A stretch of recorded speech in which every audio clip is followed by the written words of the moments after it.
उसके दरमियान इस लड़की और लड़के को बाइक पे जाते हुए देखा जा सकता है। बिस्मिल्लाहिर्रहमानिर्रहीम, अस्सलाम वालेकुम। मैं हूं फयाज महमूद और आप देख रहे हैं फयाज महमूद यूट्यूब चैनल। नाज़रीन, एक खबर आती है जिसमें बताया ये जाता है कि ट्रेल 3 पर, इस्लामाबाद की ये ट्रेल 3 है, पगडंडी नंबर 3 इसको कहा जाता है, जो एक ट्रैक है मारगला के पहाड़ों पर। खूबसूरत रास्ता है जहाँ पर लोग हाइकिंग करते हुए मारगला की पहाड़ियों पर जाते हैं और कुदरत के इन हसीन नज़ारों से लुत्फ़ अंदोज़ होते हैं।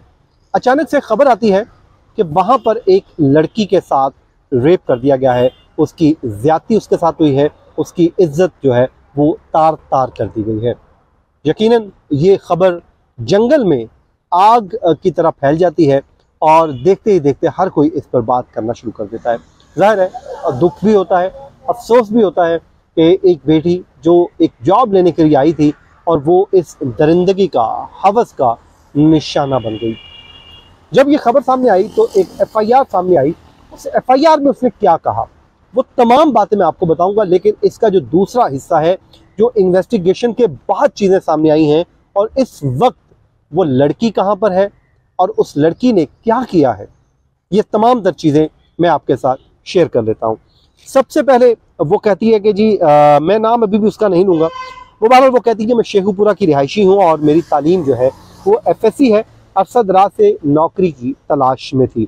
तकरीबन 2 माह कबल मेरे फ़ोन नंबर पर नुमान नामी शख्स का एक मैसेज आता है।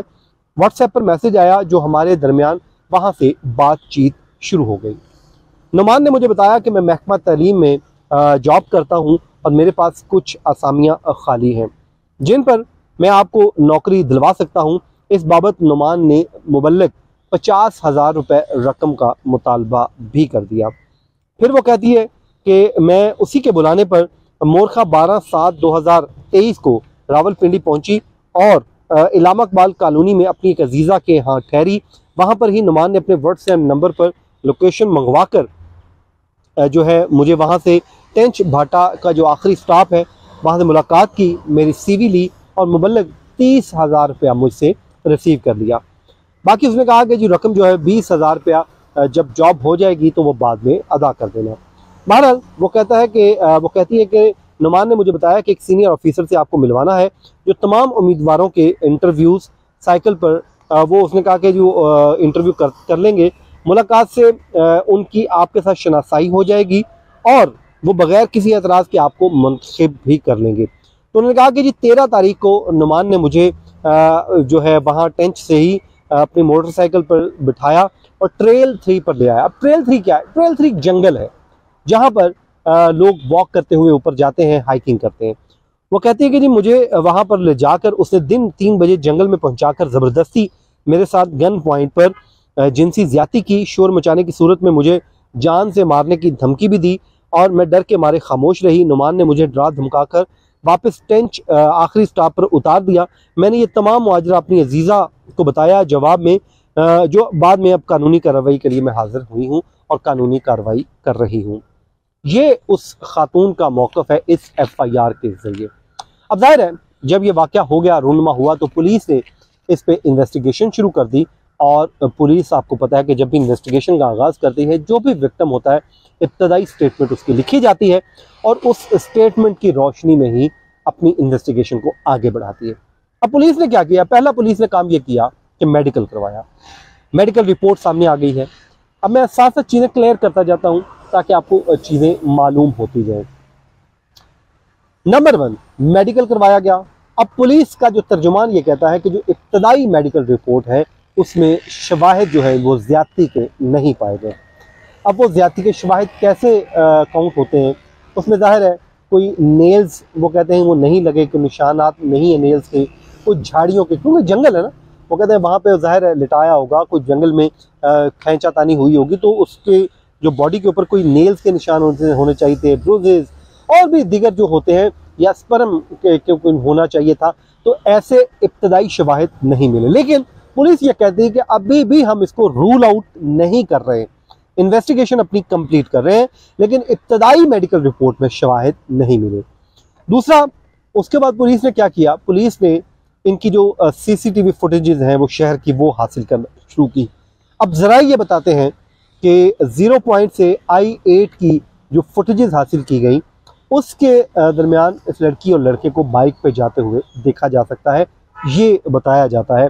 अब कितनी हकीकत है, ये सच है झूठ है, ये बात तो वो फुटेजेस सामने आने के बाद मालूम होगी, लेकिन ये क्लेम किया जा रहा है जो पुलिस के जराए हैं। बाकी वो कहते हैं कि जी वाइल्ड लाइफ वाले वहाँ पर मौजूद होते हैं, ड्रोन से मॉनिटरिंग हो रही होती है और उसके बावजूद वहाँ पर ऐसा कुछ हमें नहीं बताया गया। और जो दूसरा वो कहते हैं कि ज़बरदस्ती ट्रेल पे कोई कैसे ले जा सकता है या ले जाने की क्या ज़रूरत है, ये मैं सवाल नहीं मानता। ये इन्वेस्टिगेशन ज़ाहिर उनका एक हक है, वो करें, लेकिन बहरहाल वो ये कहते हैं कि जी वहाँ पे ज़बरदस्ती ट्रेल पे लेके गए या वहाँ पर जाके किया, तो उसके बाद फिर जो मोबाइल रिकॉर्ड हासिल किया गया उससे वो कहते हैं कि इनका आपस में रब्ता था। वो तो FIR में लड़की भी मान रही है कि गुज़श्ता 2 माह से रब्ता था, लेकिन पुलिस तर्जमान इसको दोस्ती भी करार दे रहा है कि ये दोस्ती का केस है। उसके बाद लड़की से पूछा गया कि क्या नौकरी क्या करवानी थी, कहाँ पर करवानी थी, तो ये ज़राए बताते हैं कि उसके पास कोई इस बात का जवाब नहीं था और ना ही वो जाए बकुआ पर ले जा सकी है, और जो जाए बकुआ है उसका भी वो नहीं को प्रॉपर निशानदेही कर सकी। जिसके बाद अब ये भी बताया जाता है कि वो तामुन नहीं कर रही, जो पुलिस बताती है कि अदम तामुन किया जा रहा है। अब ज़ाहिर है उस लड़के से मुतालिक भी वो उस तरह तामुन नहीं कर रही जो होना चाहिए। मैं ये समझता हूँ कि अगर इस तरह का कोई केस है तो इसको कैफरे किरदार तक पहुँचना चाहिए, लड़के ने जो जुल्म किया है उसको सज़ा मिलनी चाहिए, और अगर ये झूठ पर मबनी केस है फिर लड़की को देखें। इस्लामाबाद हमारा वफाकी दारुल हुकूमत है, इस खबर का एक इम्पैक्ट है।